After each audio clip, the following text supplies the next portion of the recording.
The story of Harriet Tubman begins in the murky shadows of American slavery on the eastern shore of Maryland. She was born Araminta Ross around 1822 into a world where her life was not her own. Her parents, Harriet Green and Ben Ross, were enslaved people. Their love could not protect their children from the cruel fact of being considered property. Minty, as she was called in childhood, knew hard labor almost as soon as she could walk. She was hired out to a neighboring farm where she was tasked with watching a baby. She was whipped mercilessly if the infant dared to cry. She was sent into cold, swampy waters to check muskrat traps. Her small frame shook with chills and fever. She contracted measles and was returned to her master weak and useless in his eyes. This was the miserable foundation of her early years. A defining moment of violence and resistance came when she was an adolescent. An enslaved man had dared to leave the fields without permission. The overseer demanded that Harriet help him restrain the fugitive.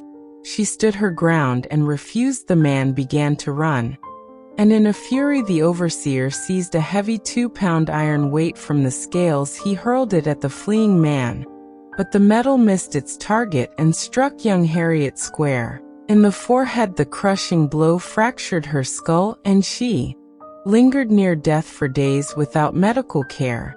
She was returned to her owners and laid on the loom bench, where she remained for weeks.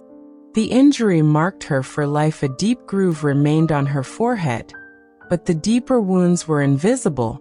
She began to experience sudden and overwhelming sleeping spells where she would fall unconscious without warning. She also suffered from vivid hallucinations and powerful dreams.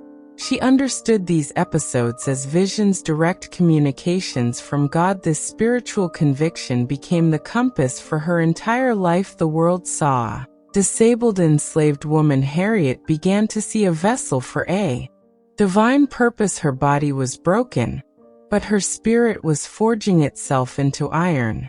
As a young woman, she married a free black man named John Tubman around 1844. This union brought personal joy, but no legal change. She remained enslaved. Her children would be born into bondage. The threat of being sold south to the brutal sugar and cotton plantations hung over her like a constant storm. When her owner, Edward Brodess, died in 1849, the rumors of an impending sale solidified into terror. She could not wait to see her family torn apart and scattered. She prayed fervently for her master to change his heart. Then she prayed for God to take his life if he refused. With a resolve hardened by prayer and fear, she resolved to run for freedom. She dared not tell her husband John, for she believed he would betray her plan to the masters. So one evening in the fall of 1849, she stepped away from the quarter and into the whispering woods. She traveled alone with no supplies and no weapons save her wits. She followed the North Star, moving only under the cover of darkness. She hid in snake-infested swamps, rotten potato holes, and the lofts of kind strangers. She later recalled a moment of pure despair, sitting by a great sump hole, starving, knowing capture could come at any second. The mysterious network known as the Underground Railroad guided her final steps into liberty. A white Quaker woman pointed her to the next house, the next secret room, the next wagon with a false bottom. She crossed the state line into Pennsylvania and breathed free air. For the first time, she looked at her hands in wonderment. She said, "The sun came like gold through the trees and over the fields, and I felt like I was in heaven, but this heaven was hollow without her loved ones in it." Almost immediately, she felt a pull, a divine command to return. Harriet Tubman began her career as the most prolific conductor in the history of the Underground Railroad.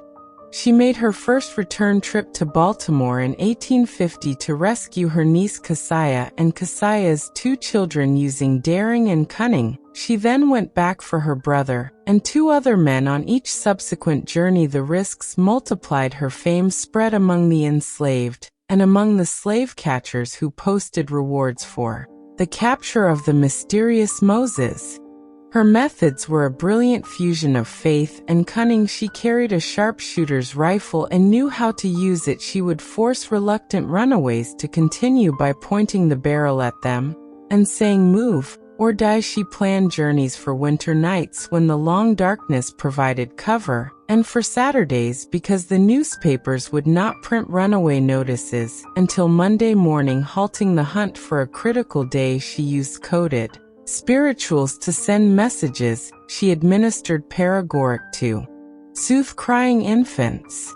The passage of the Fugitive Slave Act in 1850 transformed the entire North into hostile territory. Federal commissioners were paid more to return a suspected fugitive than to free them. Harriet understood the new geography of danger.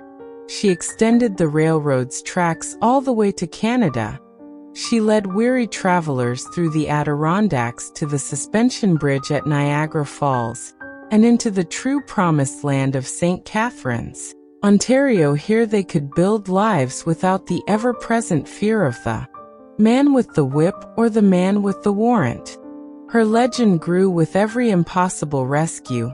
She once sat on a bench reading a newspaper as slave catchers scoured the depot for Moses, unaware the small, unassuming woman was their prize. She brought out her aging parents in a specially built wagon with a hidden compartment. Her most heartbreaking trip was to fetch her husband John, only to discover he had taken a new wife and wanted no part of her freedom or her perilous life. This personal sorrow did not stall her mission. She continued for the thousands who were still waiting for their Moses. When the Civil War erupted, Harriet Tubman saw the conflict for what it was: the final battle for liberation. She traveled to South Carolina, offering her services to the Union Army. Initially, they saw only a poor black woman and put her to work as a nurse. She tended to soldiers stricken with dysentery and smallpox using folk remedies learned from her mother. She then became a scout. Her phenomenal memory for terrain from her railroad days made her invaluable for mapping the Combahee River region. In June 1863, she helped plan and then personally led the Combahee River Raid. She guided 3 federal gunboats through mined waters to specific landing points as troops destroyed Confederate stores and rice plantations. The signal went out and hundreds of enslaved people streamed from the fields toward the boats. Harriet stood at the prow as they ran, panic and joy on their faces. She sang to calm the crowd as they boarded. That day, over 700 people were liberated in a single military stroke, a feat no American woman had ever achieved before.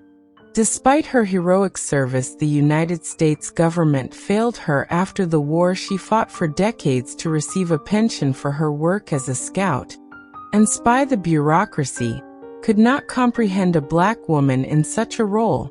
She eventually received a small widow's pension after the death of her second husband, Nelson Davis, and later $20 a month for her nursing service. But full recognition and compensation were never granted. She lived in modest poverty in Auburn, New York. Her life in Auburn was a testament to endless charity. She worked alongside suffragists like Susan B. Anthony, arguing that the vote was essential for women of color too. She opened her doors to the poor, the sick, and the elderly, taking in orphans and the destitute as her own family. Her greatest dream was to build a home for aged and indigent African Americans. She donated the land from her own property and traveled to beg for funds, selling her homegrown produce and publishing her biography to raise money. In her final years, frail and afflicted by the old head injury, she moved into the very home for the aged she had founded. Surrounded by the people she served, she died peacefully on March 10, 1913. Her last words were reported to be, "I go to prepare a place for you." She was buried with military rites in Fort Hill Cemetery in Auburn. A trumpet sounding taps over the grave of the woman who had been a trumpet call for freedom herself. Harriet Tubman's long walk was a journey that reshaped a nation. It was a walk away from the misery of her birth, a walk back into the lion's den dozens of times, a walk through the battlefields of war. and a walk alongside the poor until her last breath. Her path was lit by unshakable faith, and a concept of freedom that extended beyond her own body to encompass her family, her people, and the very soul of America. She walked so that others could run. She stood firm so that others could rise. Her legacy is not just in the hundreds she freed, but in the infinite hope she embodies. The miseries she endured, the brutal labor, the savage violence, the betrayals, the constant fear were not the end of her story. They were the crucible that forged a liberator. She transformed personal suffering into collective salvation. Her life stands as an eternal testimony that the most profound power is not in the institution that enslaves, but in the individual spirit that chooses to defy it. Harriet Tubman's long walk continues today in every struggle for justice, in every quiet act of courage, in every heart that yearns to be free.